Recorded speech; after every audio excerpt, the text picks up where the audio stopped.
نحمدہ ونصلی علی رسول الکریم اما بعد اعوذ باللہ من الشیطان الرجیم بسم اللہ الرحمن الرحیم ان الصلاۃ تنہی عن الفحشاء والمنکر صدق اللہ العظیم۔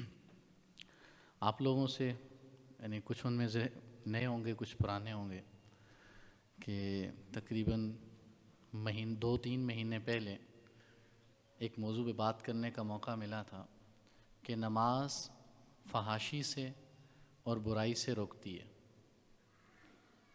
لیکن ہم دیکھتے ہیں معاشرے میں نمازیں پڑھنے والے بھی برائیاں کرتے ہیں، نمازیں پڑھنے والے بھی بے حیائی میں، فحاشی میں، واٹس ایپ میں، ٹویٹر میں، فیس بک پہ طرح طرح کی چیزیں دیکھتے ہیں، محسوس بھی نہیں ہوتا ان کو۔ تو وہ کون سی چیز ہے جس کی کمی ہے کہ نماز ہمیں نیکی کی طرف لاتی نہیں ہے اور برائی سے روکتی نہیں ہے؟ یعنی دوسرے لفظوں میں اگر یہ کہوں، ایک اور حدیث ہے، نبی کریم صلی اللہ علیہ وسلم نے فرمایا کہ کفر اور ایمان کے درمیان فرق کرنے والی چیز نماز ہے۔ یعنی اگر کافر اور مسلمان میں آپ نے فرق دیکھنا ہو تو وہ فرق بنیادی طور پہ نماز کا ہے۔ اچھا، یہ جملہ سادہ سا ہے، تو آج میں کوشش کروں گا آپ کو کہ ہمارے جو بنیادی عقائد ہیں، ان عقائد کی بنیاد پر ہمارے اندر تبدیلی کیا آتی ہے اور کیوں آتی ہے، اور پھر اس تبدیلی ہی کی وجہ سے ہم اپنی زندگی کو بدلتے ہیں، یا بدلتے ہیں یا بگاڑ دیتے ہیں۔ وہ بدلاوا یا تبدیلی اچھائی کی طرف بھی ہو سکتی ہے، برائی کی طرف بھی ہو سکتی ہے۔ تو اس کے بارے میں میری ہمیشہ کوشش یہ ہوتی ہے کہ ہماری زندگی کی جو مثالیں ہیں یا جو ہماری زندگی ہے اسی کو اٹھا کے قرآن سے ملا دیا جائے، بات سمجھ آ جاتی ہے۔ کیونکہ نبی کریم اللہ تبارک و تعالیٰ نے بھی قرآن کے اندر وہی چیزیں بیان کی ہیں جنہیں ہم سمجھ سکتے ہیں، یا جنہیں نبی کریم صلی اللہ علیہ وسلم نے عملی طور پر کر کے دکھایا ہے۔ تو وہیں سے اگر شروع کیا جائے، میں جب آ کے یہاں بیٹھا یا آپ کو کوئی ملنے آتا ہے پہلی دفعہ، تو سب سے پہلے جو چیز اس کے بارے میں آپ کی رائے قائم کرتی ہے یا آپ اس کے بارے میں کوئی اوپینین رکھتے ہیں دیکھتے ہی، وہ کون سی چیز ہے وہ اپنے بارے میں بتاتا ہے یا بات کرتا ہے، جہاں سے سٹارٹ ہوتا ہے کہ یہ کون ہے بندہ۔ یعنی آپ کے دماغ میں وہ فائلیں کھلنا شروع ہو جاتی ہیں کہ یہ بندہ کون ہے۔ تو وہ سب سے پہلی جو چیز جو آپ سے وہ بات کرتا ہے اس کا گیٹ اپ ہے، اس کا جو ظاہر ہے، اس کا ظاہر دکھتے ہی، یعنی وہ گویا کہ اس کا ظاہر آپ سے یہ بول رہا ہوتا ہے کہ میں فلاں ہوں۔ اس کے مطابق آپ اپنے دماغ میں وہ فائلیں کھول دیتے ہیں کہ یہ فلاں طبقے سے، فلاں علاقے سے، فلاں طرح کی سوچ رکھنے والا بندہ ہو سکتا ہے۔ وہ کیونکہ آپ اس طرح کی تصویریں آپ کے دماغ میں سیو ہوتی ہیں، محفوظ ہوتی ہیں، پھر ان تصویروں کے ساتھ جو انفارمیشن، جو معلومات آپ کے پاس ہوتی ہیں ملاتے ہیں، اور دین ایک اوپینین اپنا بنا کے، ایک رائے بنا کے، ایک سوچ بنا کے اس کے بارے میں آپ بیٹھ جاتے ہیں کہ یہ فلاں بندہ ہے۔ یعنی سب سے پہلے جو چیز اگلے بندے کو آپ کنوے کرتے ہیں وہ آپ کا گیٹ اپ ہے، آپ کا ظاہر ہے، جو اگلے بندے کو یہ بتاتا ہے کہ میں کیسا ہوں۔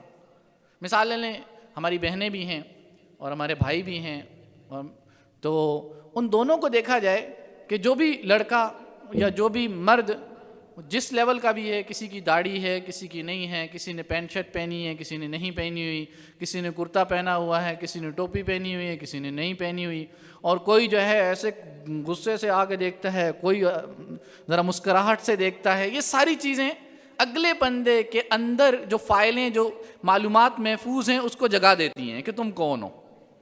یعنی جاتے ہی اس نے ایسے کیا، ایسے کر کے دیکھا، ایسے کر کے دیکھ رہا، وہ کہے گا یار پتہ نہیں کہاں سے غصے ہو کے آ رہا ہے۔ یعنی پہلا اس کو پتہ چل گیا کہ اس کو غصہ آیا ہوا ہے، بعد میں وہ بتائے گا نہیں شکل ہی ایسی ہے۔ وہ جیسے بات کہتے ہیں تم رو کیوں رہے ہو، کہنے لگے شکل ہی ایسی ہے۔ یعنی وہ اس کے رونے والا چہرہ اس نے بنایا، اس نے کہا یہ رونے والا ہے، تو وہ کیا رونے والا ہے؟ اس نے کہا نہیں میں رو تو نہیں رہا، بس پھر آپ ایسے لگ کیوں رہے ہیں؟ یعنی پہلے واہلے میں، پہلی دفعہ جب میں نے تمہیں دیکھا تم تو مجھے روتے ہوئے لگے تھے۔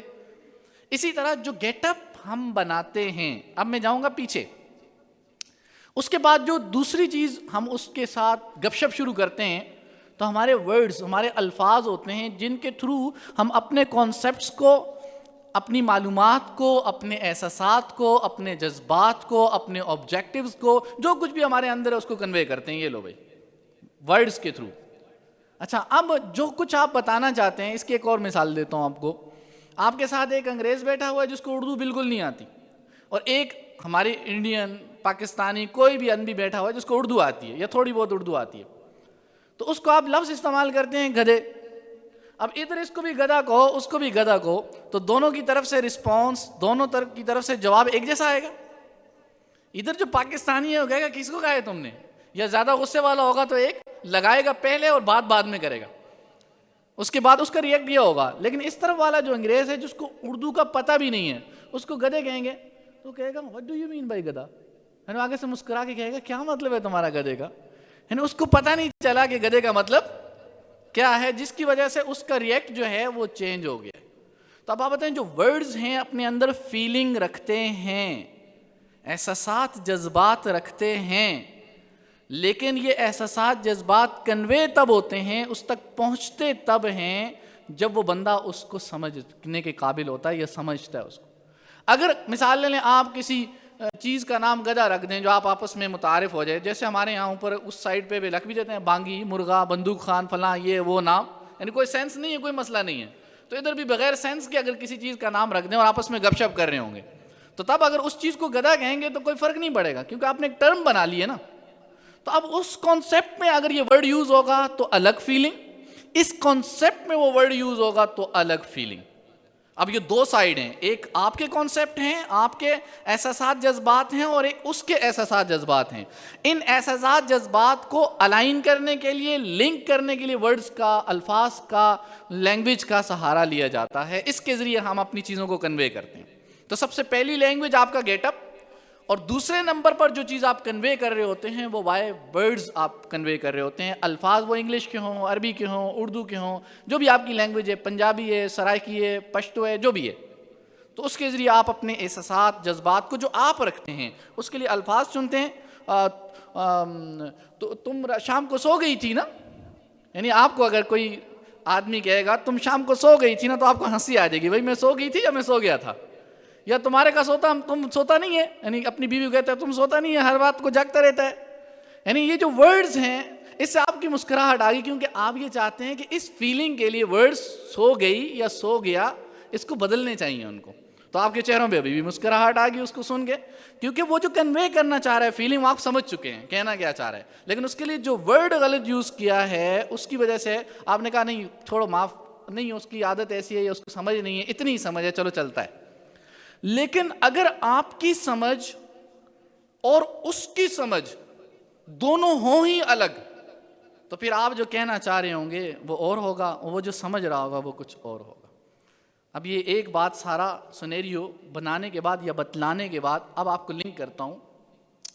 ہمارا عقیدہ ہمیں 4 سوالوں کے جواب دیتا ہے، اور یہی وہ 4 سوال ہیں جس کا جواب ایک مومن کے پاس الگ ہوگا اور ایک کافر کے پاس الگ ہوگا.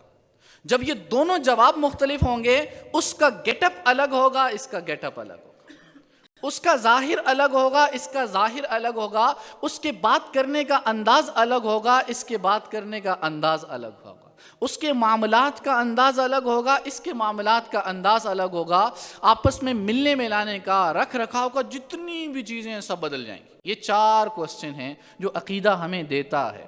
سب سے پہلا سوال ہے کہ ہو ایم آئی، میں کون ہوں؟ وہ کیا بتائے گا؟ وہ اپنا جس سے رشتہ رکھتا ہے، جو دوسرا اصل میں کوسچن ہے اس کو میں کروں گا کہ میں کون ہوں، وہ بتائے گا میں کون ہوں، تو وہ اپنی ایک تعریف کروائے گا. لیکن مومن کیا کرائے گا؟ میں کون ہوں تو سٹارٹ یہاں سے کرے گا، میں اللہ کا بندہ ہوں. نبی کریم صلی اللہ علیہ وسلم کی جو سب سے بڑی صفت تھی نا وہ کیا تھی؟ عبدہ، عبد، بندہ، بندگی. یعنی میری تعریف یا میری پہچان کا پہلی اینٹ یا بنیاد وہ ہے بندہ. میں بندہ ہوں کسی کا، یعنی میں بندگی کرنے والا ہوں، میں بندہ ہوں، میں کسی کی ماننے والا ہوں. میں اپنی ذات میں کچھ نہیں ہوں، میرا اپنا کچھ نہیں ہے، میں جو کچھ بھی ہوں میں بندہ ہوں.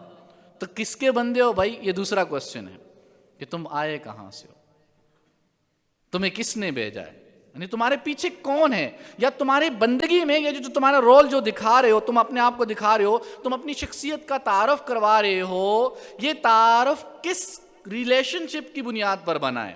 مثال لیں کسی عورت سے پوچھا جائے تو آپ کون ہیں، اب سنیریو الگ ہوگا تو وہ کہے گی میں بیوی ہوں.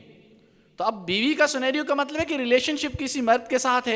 کہے گا آپ کون ہے؟ میں ایک شوہر ہوں، میں بیٹا ہوں، میں بیٹی ہوں. یہ ریلیشن شپ بیسڈ ہے جو آپ کا تعارف ہے کہ بیٹا، بیٹی، شوہر، فلاں فلاں، پھوپھی، خالہ، ماموں، چاچو. یہ یا آپ یہ کہیں میں اسٹوڈنٹ ہوں، میں پروفیسر ہوں، میں لیکچرر ہوں، فلاں ہوں، فلاں ہوں. یہ جو آپ تعارف کروا رہے ہیں کسی رشتے، کسی تعلق، کسی ریلیشن شپ کی بیس پر کروا رہے ہیں، یہ آپ کی پہچان ہے.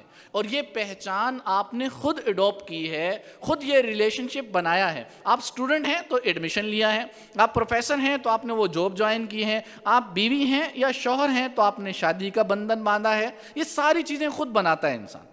اس وجود کے اندر آنکھیں اپنی مرضی سے نہیں لگا سکتا، کان اپنی مرضی سے نہیں لگا سکتا، زبان اپنی مرضی سے نہیں لگا سکتا، کلر اپنی مرضی سے کوئی اور منہ لگا دے، کوئی اور لگا دے، یہاں سے فٹنگ کر لے جو آپ ایڈیٹنگ کرتے ہیں وہاں سافٹ ویئر کے اندر، وہ یہاں نہیں ہوتی. یہ سب اللہ بلٹن دے دیتے ہیں تمہیں، اس کے اندر کوئی چینج نہیں ہے. چینج ہے تو کس میں؟ اپنی شخصیت کے اندر، جس کے بارے میں آپ کہتے ہیں میں یہ ہوں، اس کے آپ خود بنانے والے ہیں. کیونکہ آپ اپنے آپ کو اسٹوڈنٹ خود بناتے ہیں، طالب علم خود بناتے ہیں، استاد خود بناتے ہیں، نوکر خود بناتے ہیں، بیوی، شوہر وغیرہ وغیرہ سب کچھ خود بناتے ہیں. تو یہ آپ کی پہچان ہے. اب دوسری جو سوال عقیدہ جواب دیتا ہے کہ یہ پہچان کس ریلیشن شپ کی بیس پر ہے، یعنی تم کہاں سے آئے ہو، تمہارا رشتہ کس سے ہے. تو ایک خدا کو چاہنے والا کہے گا میرا رشتہ میرے رب سے ہے. اس کی ہم بار بار کہتے ہیں نا الحمدللہ رب العالمین، کہ مجھے پالنے والا، میرا سب کچھ میرا خدا ہے، یعنی میرا رشتہ اس سے ہے. پھر تیسرے نمبر پر آ جاتا ہے کہ تمہاری پہچان تم بندے ہو، اور تمہاری بندگی اس وجہ سے کہ تمہارا رشتہ تمہارے رب سے ہے. تو اس رشتے کے تقاضے کیا ہیں؟ یعنی میاں بیوی کا رشتہ بن گیا تو اس رشتے کے تقاضے کیا ہیں؟ کہ بیوی نے گھر کے کاموں کو سنبھالنا ہے جیسا فاطمہ رضی اللہ تعالیٰ عنہا تھی، شوہر نے باہر کے کاموں کو سنبھالنا ہے جیسے علی رضی اللہ تعالیٰ عنہ تھے. یعنی ان کاموں کو سپرد کیا، آپ صلی اللہ علیہ وسلم نے ڈسٹریبیوٹ کر دیا. تو اس رشتے کے تقاضے کیا ہیں؟ اس رشتے کو کیسے نبھانا ہے؟ اس رشتے میں جو میں ایکٹنگ کروں گا میرا رول کیا ہوگا، میرا اسکرپٹ کیا ہوگا، جس اسکرپٹ کو میں نے بولنا ہے، جو میں نے ایکٹنگ کرنی ہے اس رشتے میں، جو میری ذمہ داریاں ہیں ان ذمہ داریوں کو میں نے نبھانا ہے، وہ ہے کیا؟ تو رب کائنات نے اس بندے کو اپنے تعلق کی بنیاد پر یہ ذمہ داریاں بھی بتائی ہیں کہ تمہاری ذمہ داری اس رول میں یہ ہے، اس رول میں یہ ہے. مسلمان کا کوئی بھی رشتہ، کوئی بھی تعلق خدا کے بغیر مکمل نہیں ہوتا. وہ ہر رشتے میں خدا کو رکھتا ہے اور خدا ہی کی مانتا ہے. کیوں؟ کہ وہ خدا نے اس کو بنایا ہے، اپنے لیے بنایا کہ ان الدنیا خلقت لکم، یہ دنیا تمہارے لیے بنی ہے، وانتم خلقتم للآخرہ، تم میرے لیے بنے ہو، آخرت کے لیے بنے ہو. پھر چوتھا سوال آ جاتا ہے اس کے بعد کہ میں یہ جو رول کروں گا تو ریزلٹس کیا ملیں گے، میرے گولز کیا ہیں، میرے آبجیکٹیوز کیا ہیں، میرے مقاصد کیا ہیں. اب وہ آبجیکٹیوز، وہ مقاصد، اب اس کو الٹا کریں.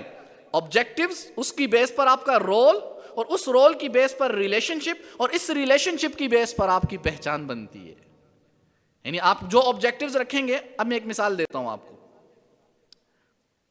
آپ یہاں مسجد میں آ رہے تھے اور آپ کے پاس سے ایک گاڑی گزری سپیڈ سے، اور آپ مسجد آ رہے ہیں اور گاڑی کا آپ کو نہیں پتا کہاں جا رہی ہے، اور گاڑی آپ سے آگے نکل گئی، اور آپ ہیں تھوڑے جوان، مجھ سے آگے نکل گئی گاڑی، اور آپ وہاں پہ بیٹھ جائیں، گاڑی آگے نکل گئی، میں نے گاڑی سے آگے نکلنا تھا، اور دکھی ہو کے بیٹھ جائیں، گاڑی مجھ سے آگے نکل گئی. وہ بات اب گھر دوسرے والے گاڑی والے کو ہاتھ دے دے، رکو بھائی اس گاڑی مجھ سے آگے نکل گئی، میں نے اس کو پہنچنا ہے. اب یا کوئی گاڑی نہیں ملی کیونکہ باہر والا نے وہاں بلاک کر دیا، گاڑیاں آنی نہیں، وہ ایک ہی گزر گئی ہے، تم دوڑو اب. تو کیا آپ دکھی ہو کے وہاں بیٹھ جائیں گے گاڑی مجھ سے آگے نکل گئی؟ تو اب عمومی طور پہ ہم لوگ ایسے ہی کر رہے ہیں کہ ہم دکھی ہو کے بیٹھ جاتے ہیں، ٹینشن میں آ جاتے ہیں. ارے بھائی ہمیں ٹینشن میں آنا ہے یا نہیں آنا، پہلی بات یہ طے کرو کہ اس کی منزل اور تمہاری منزل ایک ہے. وہ جا رہا ہے آفس کو، اپنے کام کو جا رہا ہے، آپ نماز پڑھنے جا رہے ہیں، تو آپ کی دوڑ ہے؟ آپ کی دوڑ ہی نہیں ہے. یورپ والوں کی منزل الگ، کافروں کی منزل الگ، جو اسلام کو نہیں مانتے وہ الگ، ان کی منزل الگ، ان کا مقصد الگ، ان کے جینے کے مقاصد الگ. تو ہماری ان سے دوڑ بنتی ہے؟ پھر ہم کہتے ہیں وہ جس منزل پہ جانا چاہ رہے ہیں ہم اس منزل میں پیچھے رہ گئے. یعنی وہ جس منزل پہ جانا چاہ رہے ہیں ہم ان سے 100 سال پیچھے رہ گئے، 200 سال پیچھے رہ گئے. ارے بھائی تمہاری منزل اسلام آباد ہے، ان کی منزل ملتان ہے، تو تم جو اسلام آباد کے قریب ہوتے چلے جاؤ گے تو اس منزل سے دور ہی ہو جاؤ گے نا. تو آپ دن بدن ان سے دور ہو گے، تمہاری منزل الگ ہے. یعنی اب میں جو 4 باتیں بتائی ہیں، تمہارے آبجیکٹیوز الگ ہیں، تمہاری زندگی کے مقاصد الگ ہیں۔ جب تمہاری زندگی کے مقاصد الگ ہیں، ان مقاصد کی بنیاد پر تم اپنا رول طے کرو گے، تم نے کرنا کیا ہے، اور جو رول طے کرو گے اس رول کو تم بناؤ گے ریلیشن شپ کی بنیاد پر، کہ یہ رول میں نے کس ریلیشن شپ کی بیس پر بنانا ہے اور کس ریلیشن شپ کو میں نے قائم نہیں رکھنا، اور اس کی ریلیشن شپ بنانے ہی کی بنیاد پر پہلا کوسچن کہ تمہاری پہچان کیا ہے بدل جائے گی، اور جب پہچان بدلے گی تو گیٹ اپ بھی بدل جائے گا۔ یہ پہلا پوائنٹ تھا میرا، کہ جب انسان کی پہچان، گولز بدلتے ہیں، مقاصد بدلتے ہیں زندگی کے، تو وہ اس کا رول بدل جاتا ہے، اس کا کردار بدل جاتا ہے، اس کے کام بدل جاتے ہیں، اس کی ایکٹیویٹیز بدل جاتی ہیں، اس کے کرنے نہ کرنے کے انداز بدل جاتے ہیں۔ جب وہ بدلتے ہیں تو اس کے بعد کیوں کہ وہ ریلیشن شپ پھر تبدیل کرتا ہے۔ وہ کہتا ہے کہ بھائی میں نے یونیورسٹی جوائن ہی نہیں کرنی، تو ریلیشن شپ بنائے گا؟ یعنی مجھے یونیورسٹی کے اندر پڑھانا اچھا نہیں لگتا، مجھے وہاں کارپوریٹ کلچر کے اندر جا کے مارکیٹنگ کرنا اچھا لگتا ہے، مجھے بزنس اچھا لگتا ہے، میں کیوں ٹیچنگ فیلڈ میں آؤں گا؟ تو جب وہ ٹیچنگ فیلڈ کے رول کو ایکسیپٹ ہی نہیں کر رہا تو کیا وہ یونیورسٹی سے ریلیشن شپ قائم کرے گا؟ نہیں کرے گا، کیونکہ وہ رول اس کے آبجیکٹیو کو میچ نہیں کر رہا، وہ رول اس کے آبجیکٹیو کو فلفل نہیں کر رہا، اس وجہ سے ان آبجیکٹیوز کی بیس پر وہ رول نہیں لے گا۔ جب وہ رول نہیں لے گا تو وہ ریلیشن شپ بھی نہیں بنائے گا، جب وہ ریلیشن شپ نہیں بنائے گا تو اس کی پہچان بدل جائے گی۔ اب وہ لیکچرر نہیں ہوگا، پروفیسر نہیں ہوگا، اب وہ بزنس مین ہوگا، اب وہ مارکیٹر ہوگا، اب اسٹوڈنٹ ہوگا، فلاں ہوگا، جو بھی ہوگا۔ اسی کی بنیاد پر، اس ریلیشن شپ کی بنیاد پر ہم اپنا گیٹ اپ چینج کرتے ہیں، ہم اپنا جو دکھاتے ہیں، جہاں سے میں نے بات شروع کی تھی کہ جب ہم گیٹ اپ دیکھتے ہیں نا، جب پہلی ہماری زبان ہے جو دوسروں کو دکھتی ہے، یہ تبدیل ہو جاتی ہے۔ اب جس کے آبجیکٹیو کچھ اور ہیں، اس کو پتہ ہی نہیں ہے میری زندگی کا مقصد کیا، اس کو یہ بھی پتہ نہیں ہوگا میں نے کرنا کیا ہے، اور اس کو یہ بھی نہیں پتا ہوگا کہ میرا رشتہ کیا ہے، میں گھر میں کیوں، میں بیٹا ہوں بھی ہوں یا نہیں ہوں، یعنی ماں میرے ساتھ ستیلوں والا سلوک کرتی ہے، میں بیٹا ہوں بھی ہوں یا نہیں ہوں، یعنی اس کو اپنے رشتوں پہ بھی شک ہوگا، ان کو اپنوں سے جو تعلق ہے اس پہ بھی شک ہوگا، سب بدل جائے گا۔ یہی بنیادی فرق ہے۔ اگر یہ فرق ہماری زندگیوں کے اندر عقیدے کی بنیاد پر آیا، سب سے پہلا بنیادی نقطہ اللہ سے جڑ جانا۔ اگر اپنے آپ کو، رشتے کو اللہ کے ساتھ نہیں جوڑا تو آپ کی پہچان اللہ والے یا مسلمان کی نہیں ہوگی۔ یہی وجہ ہے۔ اب قرآن سے آئیں، نبی کریم صلی اللہ علیہ وسلم کے پاس جو اعرابی دیہاتی لوگ آتے تھے تو قرآن کہتا ہے دیہاتی لوگوں نے آ کے یہ کہا کہ آمنا، کہ ہم ایمان لے آئے ہیں، یعنی ہمارا کنیکشن وابڈا والوں نے 3 فیز لگا دیا، اب فل بجلی آئے گی، وہ آپ کا جو ہے ٹرپ نہیں کرے گا، سب صحیح چلے گا، کہ ایمان ہمارا بندھن اللہ کے ساتھ مضبوط ہو گیا ہے، یقین والا بندھن بن گیا ہے، اب ہمیں کوئی ہلا نہیں سکتا۔ تو اللہ تبارک تعالیٰ نے خود فرمایا، نبی کو کہا کہ ان سے یہ کہیے کہ تم یہ نہ کہو کہ آمنا، بلکہ تم یہ کہو کہ اسلمنا، کہ ہم نے اسلام لے آئے، یعنی ہم نے اپنی ایکٹیویٹیز، اپنے ایکشنز، اپنے ریئیکشن چینج کیے ہیں، مائنڈ سیٹ ابھی چینج نہیں ہوا، اس دماغ کا، ان کی سوچوں کا تعلق ابھی رب سے اتنا گہرا نہیں بنا، اس وجہ سے تمہارے ظاہر تو کے اندر تبدیلی تھوڑی بہت آئے گی چاہ کر، لیکن جب تمہارا مائنڈ سیٹ چینج ہو جائے گا تمہارا ظاہر بدل جائے گا۔ اب ہم میں سب الحمدللہ اللہ پاک نے ہمیں اسلام کی دولت دی، بیٹھے ہوئے ہیں، اب کوئی بھی آپ کو پیش کرے یہ لو خنزیر کی 2 بوٹیاں چکھ لو، بڑی ٹیسٹی بنائی ہیں یار، مزہ آ گیا، چس آ گیا، تو آپ میں سے کوئی کھانے کو تیار ہوگا؟ وہ کہے گا زہر کھلا رہے ہو مجھے، یعنی آپ کا ایک مائنڈ سیٹ ہے کہ یہ حرام ہے، وہ مائنڈ سیٹ آپ کو ہاتھ بھی نہیں لگانے دے رہا، لیکن اگر وہ مائنڈ سیٹ ایکٹیویٹ نہیں ہوگا، کوئی بتائے بغیر آپ کو گدا کھلا دے، کوئی بتائے بغیر خنزیر کا گوشت کھلا دے، تو آپ کا وہ ریئیکٹ ہوگا جو پہلے ابھی تھا، چینج ہو گیا نا۔ تو جب تک آپ کا مائنڈ سیٹ ایکٹیویٹ نہیں ہوگا، پراپر نہیں بنے گا، آپ کا جو ڈاکٹرائن ہے، جو نظریہ ہے، جو سوچ ہے، یہ اللہ سے نہیں جڑے گی تو آپ کے ہاں ان الصلاۃ تنہی عن الفحشاء والمنکر نہیں ہوگا، کہ یہ نماز یا آپ کے عمل سے یا آپ کا مائنڈ سیٹ، آپ کی سوچیں، آپ کی فکر، آپ کا نظریہ بدلے گا، اور جب تک یہ نظریات مضبوط نہیں ہوں گے، یعنی جس کو دوسرے لفظوں میں یہ ایمان مضبوط نہیں ہوگا، تیسرے لفظوں میں اللہ کے ساتھ ہمارا جو رشتہ ہے وہ تعلق مضبوط نہیں ہوگا، ہمارا ظاہر کبھی نہیں بدل سکتا۔ زبردستی بدلیں گے، ماحول کی وجہ سے، انوائرمنٹ کی وجہ سے بدلیں گے، کہ بھائی ہم جس انوائرمنٹ میں گئے ہیں وہاں لوگ اس گیٹ اپ کو پسند کرتے ہیں، چلو بھائی یہ فیشن کر لیتے ہیں، اندر سے دکھ رہا ہے یار کیا پہنا ہوا ہے ٹائی، یہ فلاں چیز کس کس کے تھک گیا ہوں، صبح صبح پہننا پڑتا ہے. یا کسی کو کرتا پسند نہیں ہے فار ایگزامپل، وہ کرتا پہن کے آ گیا، اس نے کہا چلو سارے مولوی لوگ ہیں اس طرح کے ہیں، کرتا پہن کے چلا جاؤں گا، ذرا ایکسیپٹیبلٹی ہوگی، وہ قبول کر لیں گے، پذیرائی ملے گی، مجھ سے نفرت نہیں کریں گے. اور بعد میں اتر دے گا یار کیا مصیبت ہے، اتارو، وہ پھر وہی پہن لیا. کیونکہ جب تک اندر نہیں بدلے گا ظاہر کو پراپر نہیں بدلے گا، اور جب اندر بدل جائے گا پھر ظاہر کو بدلنے کی کوئی ضرورت نہیں، خود بدل دے گا. وہ آپ کا اندر آپ کو مجبور کرے گا کہ بدل دے بھائی ظاہر کو، اب یہ نہیں چلے گا. اور جب آپ کی غلامی فیشن کی غلامی ہوگی تو فیشن کے غلام ہو کے ظاہر فیشن کے مطابق، کسی اور چیز کی غلامی ہوگی تو ظاہر اس کے مطابق. لیکن جب نبی کریم صلی اللہ علیہ وسلم کی غلامی ہوگی اور اللہ کے ساتھ رشتہ مضبوط ہوگا، ظاہر خود بدلنا شروع ہو جائے گا. اور جب ظاہر بدلے گا تو خود سوچیں کہ آپ کو نماز کے لیے اٹھانے کے لیے ماں کو کہنا پڑے گا، آپ کے بھائی کو، آپ کے دوست کو کہنا پڑے گا؟ نہیں نا، کیونکہ آپ کے اندر سے آپ موٹیویٹڈ ہیں. میں اس کے اوپر ایک مثال دیا کرتا ہوں. آپ کو یہ پتا ہو کہ پوری دنیا میں صرف ایک بندہ ہے جو پیسے دے گا، باقی کوئی پیسے نہیں دے گا، اور آپ نے ریسرچ کر دی، ساری تحقیق کر دی کہ بھائی اسی کے پاس سے ملنے یا کوئی اور آپشن بھی ہے. تو آپ نے دیکھا کہ یونیورسٹی سے نہیں مل رہا، کسی اور سے نہیں مل رہا، کسی ادارے سے نہیں مل رہا، سب پہ اس بندے کا قبضہ ہے. تو اب آپ بتائیں، آپ کو پتا ہے کہ پیسے کے بغیر میری ضروریات پوری نہیں ہونی، اور پیسہ اس سے ملنا ہے اور کسی سے نہیں ملنا. اب آپ اس کی مانیں گے یا نہیں مانیں گے؟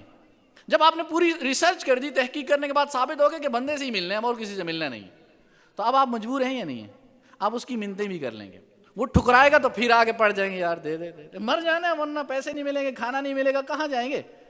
تو آپ اس کی ہر بات مانیں گے، ٹھکرا دے پھر بھی اس کے قدموں میں پڑ جائیں گے. آپ 100 ہیلے بہانے سوچیں گے کہ پیسہ کیسے نکالوں اس سے. لیکن اگر ایک دوسری سچویشن رکھیں کہ اس کے علاوہ 10 اور پیسے دینے والے ہیں، آپ نے تحقیق کی، پتہ چلا یہ ایک نہیں ہے، ایک اور بھی ہے، ایک اور بھی ہے، ایک اور بھی ہے، ایک اور بھی ہے، تو اب آپ اس کی ہر بات مانیں گے؟ آپ کو پتہ ہے اس کے بعد ایک اور آپشن بھی ہے، وہ نہیں ہے تو چوتھا بھی ہے، پانچواں بھی ہے، چھٹا بھی ہے، ساتواں بھی ہے. تو ہمارا اللہ کے ساتھ رشتہ یہ پہلے والا آپشن ہونا چاہیے، اور ہے، لیکن ہم ریئلائز نہیں کرتے، اس کا احساس نہیں ہوتا کہ بھئی دینے والا صرف یہی ہے. جب دینے والا صرف یہی ہے، ہمارے مانگنے کا انداز بدل جائے گا، ہمارا اللہ کے سامنے گڑ گڑانے کے انداز بدل جائیں گے. لیکن اب تک یہ ہے نہیں، میری نوکری سے بھی کچھ آ جاتا ہے، میرے ابو بھی کچھ دے دیتے ہیں، میرا بھائی بھی کچھ دے دیتا ہے، میں شام میں کاروبار بھی کرتا ہوں نا یار، وہ دوست ہے نا یار، مشکل وقت میں کام آ جائے گا، اس کو فون کروں گا 2 لاکھ تو ویسے ہی پکڑا دے گا یار، بعد میں دے دوں گا قرض کے طور پر دے گا، لیکن دینے والا تو ہے نا. اتنے سارے آپشن اپنے دماغ میں رکھے ہوئے ہیں. کیا اللہ سے ویسا رشتہ بنے گا؟ بن سکتا ہے؟ ممکن ہے؟ یہ حقیقت ہے. اور اسی پہ ہم چل رہے ہوتے ہیں کہ جب اللہ سے پراپر رشتہ بنانا ہے تو یہی چیز ہم نماز میں بار بار کہتے ہیں، الحمدللہ، ساری تعریفیں، یعنی ساری منتیں، سماجتیں، سب طرح کی تعریفیں، اچھی ساری چیزیں اے اللہ تیری طرف سے ہیں. کیوں آپ کی طرف سے ہیں؟ رب العالمین، کہ تو مجھے پالنے والا نہیں ہے، تو UMT والوں کو، اس مسجد میں بیٹھنے والوں کو پالنے والا نہیں ہے، تو پاکستان میں رہنے والوں کو پالنے والا نہیں ہے، تو امریکہ میں پالنے والا نہیں ہے، تو سمندر میں رہنے والی مچھلیوں کو، سمندر میں رہنے والی مخلوق کو پالنے والا نہیں ہے، بلکہ تو سارے جہانوں کو پالنے والا.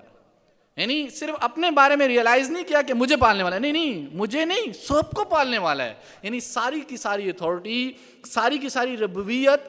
پالنا کہتے ہیں کہ اس کو رب کہتے ہیں، کہ اس کو رب کہتے ہیں. اسے اگر مثال سے سمجھنا ہو، آپ کا بیٹا ہوا چھوٹا سا منا سا، تو کیا آپ کی بیگم صاحبہ اس بچے کی امی صرف اس کا دودھ کا خیال رکھے گی، کپڑے وہ پہنا دے گی، بس 10 سال تک وہی چلیں گے، پیمپر چینج نہیں کرے گی، اس کی پشی وغیرہ، الٹی بلٹی سب کا خیال نہیں رکھے گی، اس کو بیمار ہو گیا تو اس کو میڈیسن نہیں دے گی، وغیرہ وغیرہ؟ آپ سب جانتے ہیں بچوں کے ساتھ کتنی کیئر کرنی پڑتی ہے.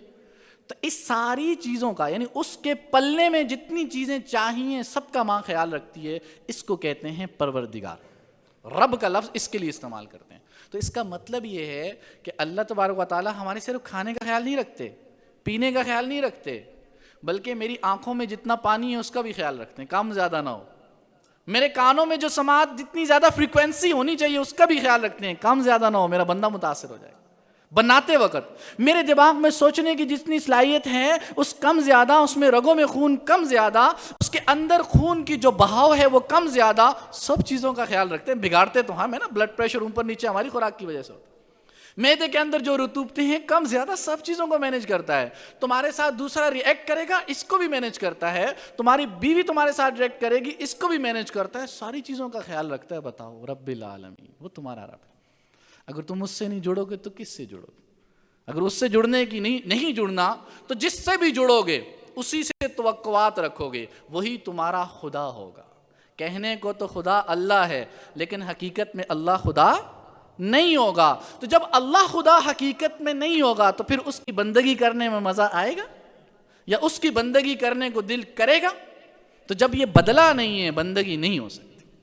جب یہ رشتہ بنا نہیں ہے بندگی نہیں ہو سکتی. جب یہ رشتہ مضبوط نہیں ہوگا آپ کا بیٹا نماز نہیں پڑھے گا. جب یہ رشتہ مضبوط نہیں ہوگا آپ مال میں سے زکوٰۃ دینا پہاڑ ہوگا، مشکل ہوگا. جب یہ رشتہ مضبوط نہیں ہوگا تو روزے رکھنا بھوک ہڑتال محسوس ہوگی. جب یہ رشتہ مضبوط نہیں ہوگا تو حج پہ جانا اور اس کی مشقتوں کو برداشت کرنا، جو عشق کا ایک سفر ہے وہ عشق کا نہیں، وہ درد کا سفر محسوس ہوگا. سب چیزیں بدل جائیں گی، سب کچھ.